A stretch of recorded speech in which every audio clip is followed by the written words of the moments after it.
Everybody asking how we doing, say we good. Don't need no one to tell me how to live just like they would. It ain't their business, but they in it, I don't know why. Revolved around my life after I found another. Ini adalah solar punk, sebuah konsep masa depan di mana energi terbarukan, tanaman yang subur, dan komunitas dalam masyarakat terjalin dengan sangat baik. Pada solar punk, teknologi dan alam ada secara bersama-sama dan harmonis, menginspirasi manusia untuk bisa menciptakan desa dan kota-kota mereka sebagai surga dunia yang berkelanjutan. Melalui warna-warna yang berani dan landscape utopia yang canggih, solar punk menjadi bahan bakar bagi kita untuk mengembangkan sumber daya energi yang bersih, tetap merawat bumi, dan memelihara persatuan antar sesama. Solar punk menunjukkan bahwa masa depan yang lebih baik bukan hanya menjadi sebuah mimpi, tapi sebuah rencana yang bisa dibuktikan. Cara terbaik untuk mengimplementasikan ide solar punk adalah mulai memanfaatkan teknologi yang sustainable di kehidupan sehari-hari kita. Dengan harapan bahwa teknologi yang semakin modern bukan akan memperburuk kondisi bumi, tapi justru memperbaikinya sedikit demi sedikit. Ide ini dianggap naif dan banyak orang skeptis terhadap solar punk karena too good to be true. Bagaimana menurutmu? Apakah dunia kita memang sudah tidak bisa diselamatkan? Assalamualaikum warahmatullahi wabarakatuh. Saya Masti Alfi Sedini dengan NIM 2111270061 Prodi Tadris Ilmu Pengetahuan Sosial Fakultas Tarbiyah dan Tadris Universitas Islam Negeri Fatmawati Soekarno Bengkulu. Baiklah, pada kesempatan kali ini saya akan menyampaikan pembahasan yang berjudul Kota dan Komunitas yang Berkelanjutan. Baik, untuk materi lebih lanjut, simak video berikut. A. Konsep dasar. 1. Pengertian pembangunan berkelanjutan.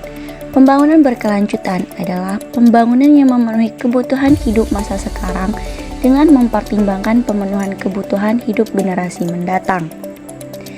Banyak laporan PBB, yang terakhir adalah laporan dari KTT Dunia 2005 yang menjabarkan pembangunan berkelanjutan terdiri dari 3 tiang utama, yakni ekonomi, sosial, dan lingkungan dengan saling bergantung dan memperkuat.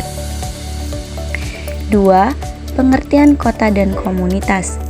SDGs merupakan suatu rencana aksi global yang disepakati oleh para pemimpin dunia, termasuk Indonesia, guna mengakhiri kemiskinan, mengurangi kesejahteraan, dan melindungi lingkungan. Kota dan komunitas yang berkelanjutan merupakan salah satu dari total 17 tujuan pembangunan berkelanjutan atau SDGs. B. 17 poin kajian pembangunan berkelanjutan.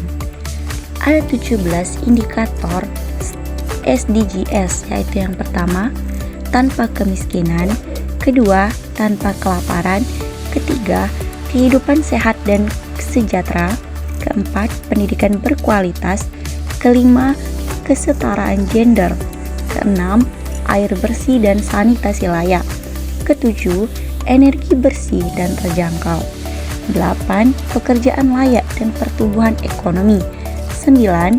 Industri, inovasi, dan infrastruktur, 10.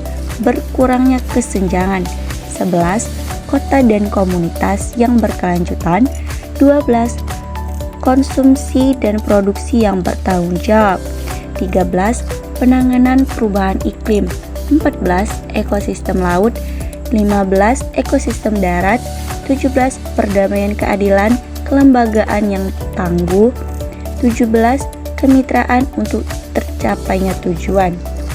Jadi, dari ke-17 tujuan atau indikator dari SDGs, di sini saya akan menjelaskan di bagian 11, yakni kota dan komunitas yang berkelanjutan. C. Kota dan komunitas yang berkelanjutan. Adapun tujuan dari kota dan komunitas yang berkelanjutan dari ke-17 SDGs adalah menjadikan kota dan pemukiman inklusif, aman, tanggung, dan berkelanjutan. Dalam rangka mencapai tujuan kota dan permukiman yang berkelanjutan pada tahun 2030 melalui RUN TPB ditetapkan 10 target nasional. Target-target tersebut antara lain meliputi pembangunan kota yang terpadu, infrastruktur dan pelayanan perkotaan, serta risiko bencana dan perubahan iklim di perkotaan. Upaya-upaya yang dilakukan untuk mencapai target-target tersebut dijabarkan pada kebijakan, program, dan kegiatan yang akan dilakukan oleh pemerintah maupun organisasi non-pemerintah. 2. Program pemerintah Republik Indonesia tentang kota dan komunitas yang berkelanjutan. Pemerintah memegang peran penting dalam mendorong transformasi itu. Regulasi yang mendukung, insentif bagi inovasi hijau, serta edukasi bagi masyarakat adalah langkah-langkah awal yang bisa diambil. Namun, bukan hanya pemerintah yang harus bertindak, masyarakat sebagai penghuni kota ataupun desa juga harus memiliki kesadaran dan tanggung jawab untuk menjaga keberlanjutan kota ataupun desa sebagai tempat tinggalnya. Dalam beberapa tahun terakhir, kita mulai melihat beberapa perubahan positif. Beberapa kota dan desa di Indonesia seperti Surabaya dengan program Taman Kota dan Bandung sebagai inovasi Smart City menunjukkan bahwa transformasi menuju kota berkelanjutan bukan hal yang mustahil.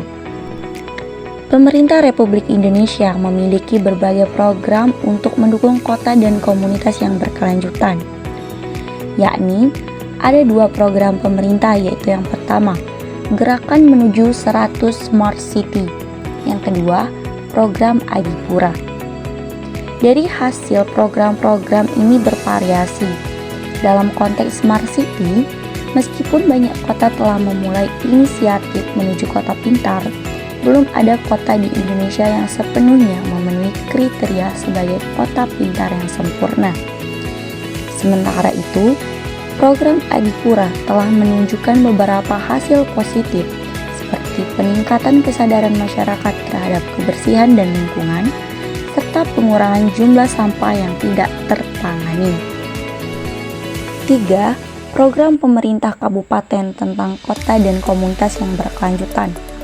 Di Desa Selika, Kecamatan Tanjung Kemuning, Kabupaten Kaur, terdapat beberapa jenis komunitas yang aktif dalam berbagai kegiatan. Berikut adalah beberapa jenis komunitas tersebut dan bantuan pemerintah yang mereka terima, yakni: yang pertama ada komunitas petani. Bantuan pemerintah yakni pemerintah memberikan subsidi pupuk, bibit, dan alat-alat pertanian untuk mendukung kegiatan pertanian.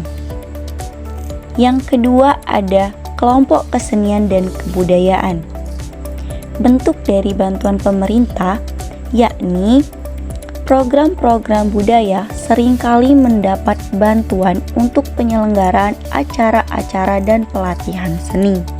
Yang ketiga ada BUMDes atau Badan Usaha Milik Desa.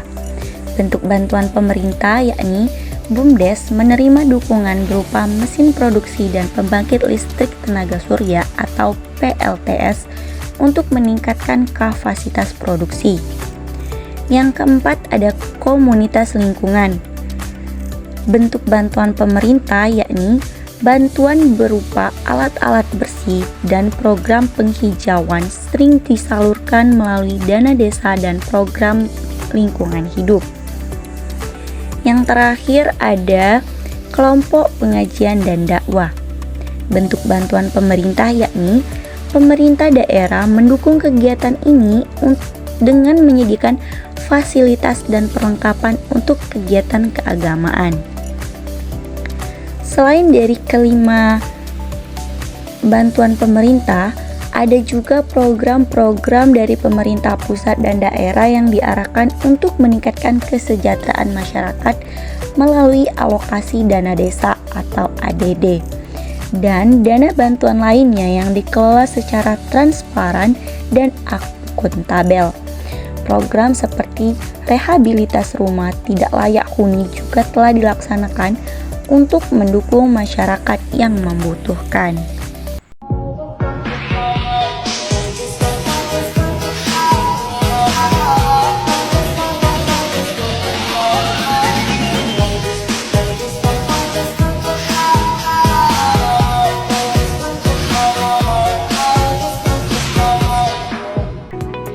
Baiklah, itu dia hasil pemaparan materi mengenai kota dan komunitas yang berkelanjutan. Semoga video ini dapat bermanfaat bagi kita dan siapapun yang mendengarnya. Sekian dari saya akhiri. Wallahul muwaffiq ila aqwamit thoriq. Wassalamualaikum warahmatullahi wabarakatuh.